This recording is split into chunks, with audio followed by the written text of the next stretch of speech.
You're about to waste thousands of dollars if you shop for a 2026 SUV the way most people do.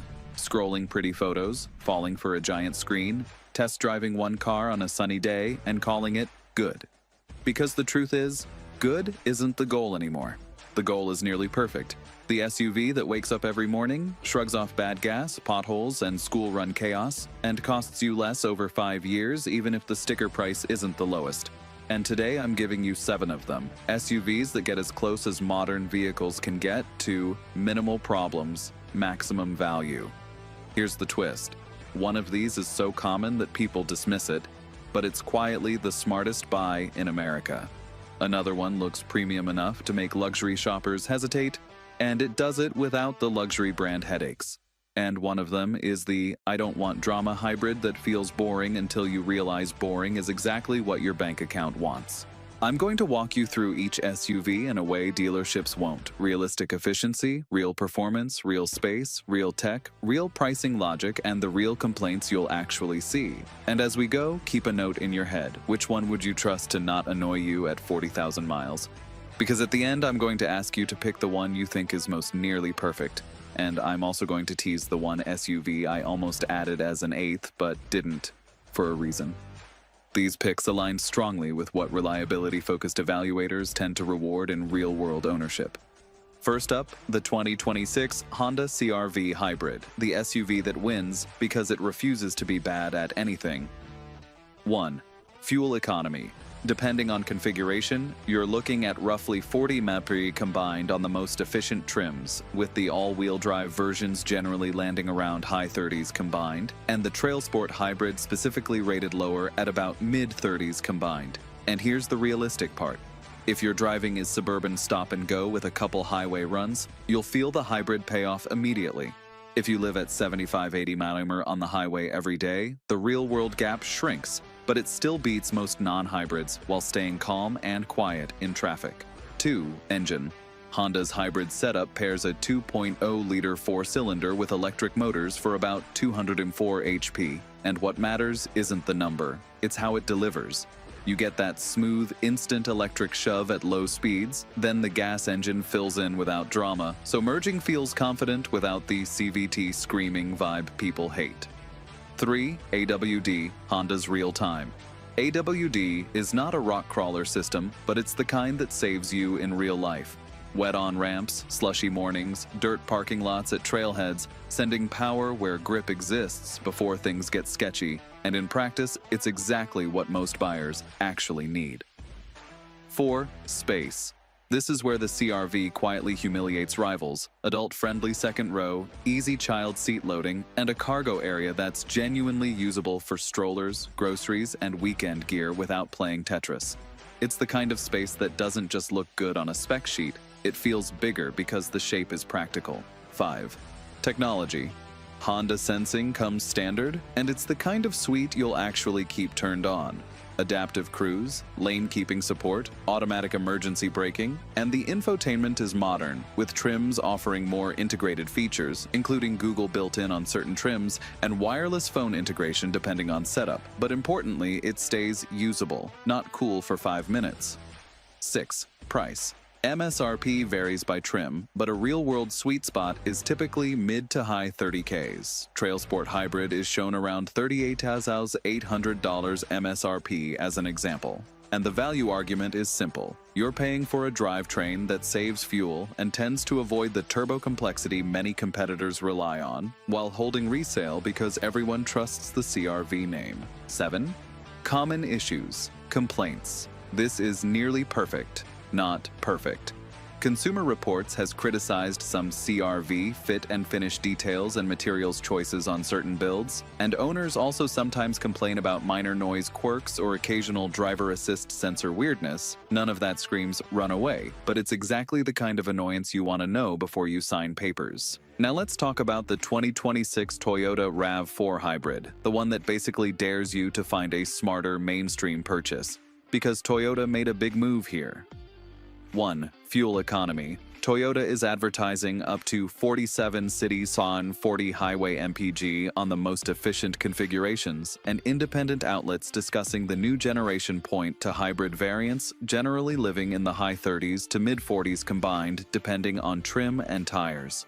Realistically, the more you do city suburban driving, the more you'll see that how is this an SUV efficiency, while aggressive highway speeds and chunky off-road tires will pull it down into the still good, just not magical zone. 2. Engine. The hybrid system centers on a 2.5-liter four-cylinder with electric assist. Output is commonly cited around 226 HP in FWD form and about 236 HP with AWD, and the delivery is classic Toyota hybrid. Not a punchy sports car surge, but a smooth, confident pull that feels stronger than you expect because electric torque fills the gaps. 3. AWD. Toyota's hybrid AWD, often called through-the-road EAWD, uses an electric motor on the rear axle rather than a traditional driveshaft, and in practice that means quick traction response in rain and snow without adding as much mechanical complexity. It's not meant for hardcore crawling, but for real-world grip and stability, it's genuinely effective. 4. Space. Cargo capacity is listed up to about 37.8 CUFT behind the second row on certain configs, and the RAV4's practicality is exactly why it sells. Wide opening, usable floor, and enough second row room for actual adults, not just technically seats 5. 5. Technology. Toyota Safety Sense is the core here. Strong baseline safety tech, modern driver assists, and the big thing for 2026 is the continued push toward a more digital cabin. The key is, you're getting useful safety and convenience tech, not just screen theater, and Toyota's ecosystem is mature enough that most features feel finished, not beta. 6. Price. MSRP depends heavily on trim and hybrid plug-in choices. As a realistic buying frame, expect mid-30Ks into the 40Ks depending on how you spec it, and the reason it can still be maximum value is resale plus low operating cost. This is one of those SUVs that often costs less over time even if it isn't the cheapest today. 7. Common issues. Complaints. The RAV4's complaints are usually not failures, they're character flaws. Some people find the engine note buzzy under hard acceleration and the cabin not the quietest in class, and even road test impressions have pointed out noise and vibration when you really lean on it. If you want luxury silence, you buy something else, but if you want a tough appliance that rarely asks for attention, this is exactly the trade. Next is the 2026 Mazda CX-5, the SUV that keeps showing up on best of lists because it feels expensive without acting expensive. 1. Fuel economy. Mazda hasn't always led this segment on MPG, and for 2026 some official final EPA figures may vary by configuration, but historically you're shopping in the mid-20s combined range. Call it approx 26-29 MPG combined depending on how and where you drive. And the realistic takeaway is this: you're trading a few MPG versus the best hybrids for a driving experience that feels more premium every single day. 2. Engine. The base setup is a 2.5-liter four-cylinder making about 187 HP with approx 186 lb-ft paired to a traditional automatic, and what Mazda does better than most brands is throttle mapping and response. Power delivery feels linear and natural, not rubber bandy or artificially boosted. 3. AWD. I-Active AWD is standard on the CX-5 and it's tuned for confidence. Think rain-slick corners, uneven pavement, and the occasional dirt road, shifting torque based on conditions so the car feels planted without you thinking about it. 4. Space. For 2026, the CX-5 grows and improves interior room, which matters because the older CX-5's one consistent knock was amazing cabin, just a bit tight compared to CR-V class leaders. Now you're getting more second-row usability and a more accommodating cargo area for normal family life, without losing the compact footprint that makes it easy to live with.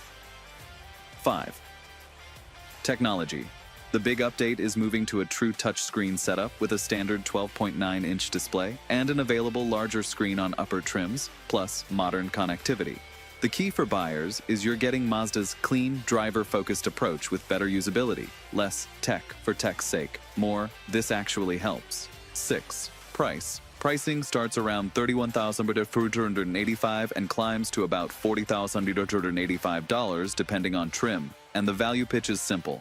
It's one of the few mainstream compact SUVs that can make you feel like you upgraded to luxury without paying luxury repair bills, assuming you're okay with premium feel instead of best hybrid MPG. 7. Common issues, complaints. Mazda's reliability trend is solid, but the CX-5's real complaints tend to be annoyances like firm ride preferences, occasional infotainment quirks, and the fact that Mazda's older turbo option is gone for now, which some enthusiasts will miss. You're not buying it for fireworks, you're buying it because it's the rare SUV that makes commuting feel like driving instead of operating an appliance. Now, the 2026 Subaru Forester, the I just want it to work champion that becomes your favorite vehicle the first time weather turns ugly. 1. Fuel economy. Subaru lists about 26 city, 33 highway MPG for the gas model, and in real life that means you'll do fine on road trips while staying reasonable in mixed driving. If you're in stop-and-go daily, it won't touch the best hybrids, but it's efficient enough that you're not constantly thinking about fuel. 2. Engine. The core Forester setup remains a 2.5-liter boxer 4-cylinder, power typically in the approx. 180 HP neighborhood, tuned for smooth, predictable pull rather than speed. It's not trying to win drag races, it's trying to feel consistent at 20 mph in snow and 70 mph on the interstate with a full load. 3. AWD. This is the Forester's identity. Subaru's symmetrical AWD is standard, and practically it means the car feels stable and secure in rain, gravel, and snow without waiting for slip to react. It's confidence you feel in your hands, not a bullet point in a brochure. 4. Space. The Forester's boxy shape is a gift. Excellent visibility, a legitimately usable second row, and a cargo area that takes awkward items without fighting you.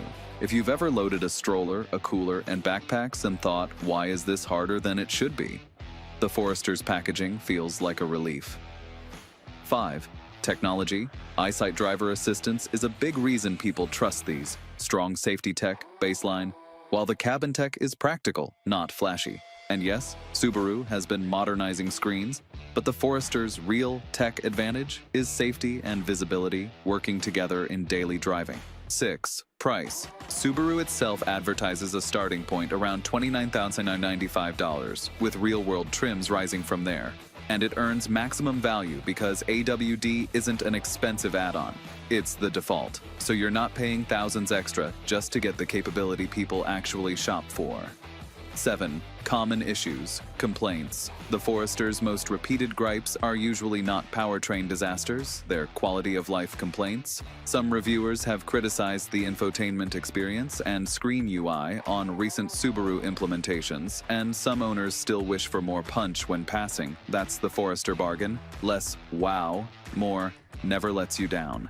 Let's hit the 2026 Hyundai Tucson Hybrid, because this is the one that makes people do a double take when they compare features per dollar. 1. Fuel economy. The Tucson Hybrid is EPA estimated up to about 38 mpg city and 38 mpg highway depending on trim, but here's the realistic warning. Some high-speed real-world testing has shown the hybrid can dip noticeably on sustained 75 mph cruising, so if your life is mostly freeway at high speed, set your expectations accordingly. In mixed commuting, it's still a strong efficiency play. 2. Engine. It pairs a turbo 4-cylinder with electric assist. Output is commonly in the approx. 230 HP range for this class, and the delivery feels torquey and easy, quick off the line, confident in traffic, and smoother than you'd expect if you're coming from an older non-hybrid compact SUV. 3. AWD. AWD availability depends on trim and configuration, but when equipped, it's aimed at everyday traction, not rock crawling, wet roads, light snow, dirt pull-offs, giving you stability without requiring you to think about modes every 5 minutes. 4. Space. Tucson has been a quiet winner on interior usability, comfortable rear seating and cargo room that works for family routines. It's one of those compact SUVs that doesn't feel tight, which matters the first time you've got adults in the second row and you're not hearing complaints. 5. Technology. Hyundai loads these up. Driver assistance, modern infotainment, and a generally slick interface. So you feel like you got the premium package without the premium badge? That tech-forward approach is part of why the Tucson Hybrid is so tempting on the showroom floor. 6. Price. You can see pricing for hybrid trims living in the low to mid 30Ks. For example, Edmunds shows hybrid trims around 32K, 35K plus, depending on configuration and market. And the value is obvious, a feature-rich hybrid SUV for thousands less than some rivals once you match equipment. 7. Common issues. Complaints. Hyundai's modern, tech-heavy approach means the most common issues tend to be electronic or usability-related. Owners have reported occasional small frustrations like 12V battery-related quirks and minor tech annoyances, and reliability predictors peg it around average rather than class-leading. It's not a horror story, it's just the price of being the most tech-for-the-money option. Now, the 2026 Kia Sportage Hybrid, the one that feels like it shouldn't be as good a deal as it is, until you drive it and realize Kia is playing a very specific game. 1. Fuel economy. Depending on configuration, you're seeing figures around mid-30s combined on some official pages, and other sources note FWD hybrids can rate much higher. The realistic way to think about it is this. The Sportage Hybrid is built to deliver hybrid efficiency without making you sacrifice space, and most owners will experience strong MPG in commute-friendly mixed driving, while higher-speed highway runs will naturally pull it down. 2. Engine. The hybrid system is a turbo 1.6 with electric assist making about 232 HP, and the delivery is pleasantly muscular for this segment. Enough torque that it feels awake, not strained, which is why so many people come away saying, wait, this is the value one? 3. AWD. AWD availability varies by trim. In practice, when you equip it, it's there for traction and confidence rather than extreme off-road duty. And Kia's terrain mode marketing is best interpreted as helpful for slippery conditions, not this is a Jeep. 4. Space. One of the Sportage Hybrid's biggest hidden weapons is room. Edmunds lists cargo capacity around 39.5 CCUFT behind the rear seats on certain specs, and that's the kind of number you feel in real life when you're loading strollers, Costco runs, or airport luggage without blocking your rear view. 5. Technology. 2026 updates bring a modernized cabin with a 12.3-inch display setup and improved software plus wireless phone integration. And it genuinely feels like Kia is trying to remove the cheap impression people still carry from a decade ago, because the interface and features feel current, not behind. 6. Price. Starting price has been reported around $31,735 for the Sportage Hybrid, with some listings showing approx. $30,190 base MSRP depending on trim structure and destination fees, and that price-to-space-to-power ratio is why it lands on a maximum value list, especially when you compare similarly equipped rivals. 7. Common issues, complaints. Reliability expectations sit around average from prediction sources, and the most common gripes tend to be new car annoyances. Some owners complain about interior trim wear or minor build quality details over time, and some people simply don't love the way certain materials hold up. It's not usually drivetrain doom, it's, I wish this piece felt more premium, which matters depending on your priorities. Finally, the 2026 Lexus NX 350h, because yes, I'm putting a luxury badge on a maximum value list, and I'll tell you exactly why. 1. Fuel economy. Lexus lists a manufacturer estimated 41 city, 37 highway, 39 combined MPG, with some trims, configs showing about 40 combined. And in real life, it's one of the rare luxury crossovers where you can drive it like a normal person and still see genuinely impressive numbers, because Toyota's hybrid DNA is doing the heavy lifting. 2. Engine. The NX 350h uses a hybrid system with about 240 net combined horsepower, and the power delivery is the point. Effortless, smooth, quiet, and always ready, not trying to be sporty, but always feeling expensive in how it responds. 3. AWD. AWD is available, and on the hybrid, it's typically the kind of seamless system you don't think about. Extra traction when conditions get slick, stability when you're accelerating out of a wet corner, and confidence without the truckish feel. It's luxury secure, not off-road mode hero. 4. Space. Cargo capacity is smaller than the biggest mainstream compacts. Edmunds lists about 22.7 CUFT behind the seats on certain specs, but the NX makes up for it with smart packaging and comfort.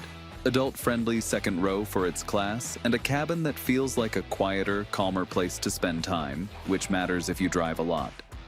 5. Technology. The NX brings the safety suite you expect, plus a modern infotainment approach. The value here is that you get advanced driver assistance, strong safety engineering, and a more refined interface experience than most mainstream options, without stepping into the German luxury tech roulette zone. 6. Price. Pricing depends on trim. Figures commonly show the NX line starting in the mid-40Ks, with NX Hybrid starting prices shown around $47K on Lexus, and Hybrid MSRPs listed around $44K plus on some spec pages depending on configuration. And the reason it can be maximum value is this. It holds value like a champ and tends to cost less in surprise repairs than many European alternatives, so you're paying more upfront to buy less stress later. 7. Common issues. Complaints. Even Lexus isn't immune to nitpicks. Owners and forum discussions often mention interior surfaces that can scratch easily or piano black trim that shows wear, plus occasional complaints about infotainment learning curve. These are luxury annoyance problems, not wallet on fire problems. But if you're picky, you'll want to know before you buy. So here's the uncomfortable question that decides which of these 7 is nearly perfect for you. Do you want the SUV that wins on operating cost and resale? That's where the hybrids like CR-V Hybrid and RAV4 Hybrid start sharpening knives. Or do you want the SUV that wins on how it feels every single mile? That's where CX-5 and NX 350h start quietly flexing. Or do you want the SUV that wins when life gets messy? Weather, dirt roads, bad visibility, unpredictable days, that's Forester territory. Now, before you comment, remember what I promised at the beginning. There's one SUV I almost included as an 8th nearly perfect pick, but I left it out because one key thing about its latest setup could either make it a genius buy or a regret, depending on how you drive. If you think you know which SUV that is, drop it in the comments and tell me which of the 7 you'd actually put your money on, because the next video is where I'm going to reveal the almost made it SUV and the one hidden downside nobody talks about until it's too late.